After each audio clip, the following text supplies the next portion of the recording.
I'm making this while I'm sitting outside my 10-year-old son's therapy appointment. It is extremely frightening to be a parent this day and age, especially when you are a parent with CPTSD, especially when one of those traumatic events happens to be the loss of a child. It's been a little over a week since another student brought a loaded handgun to my child's school.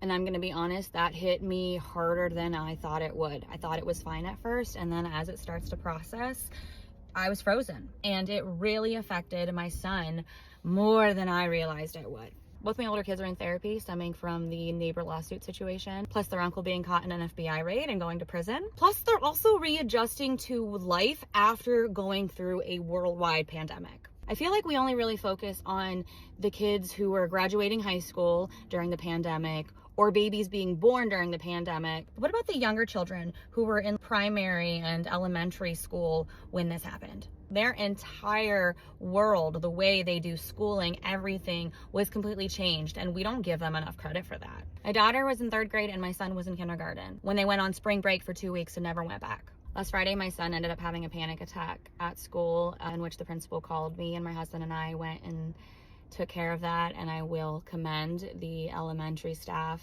Amazing. I cannot thank you enough for taking my son's mental health seriously and making it a priority. And those are the true type of administrators we need in the world. And it doesn't just go for school buildings, that goes for any profession where you're working with children. If you work with children, you are impacting their world in a way you have no idea you are. Do not take that responsibility lightly. The gun incident triggered a panic attack in my son because he was worried about his sister, and then all his past trauma came up and he started hyperventilating and he was just very overwhelmed. They gave him a safe space, we used some calm down tools, and then we went to Chicago and he got to have the time of his life meeting Spine Ninjas.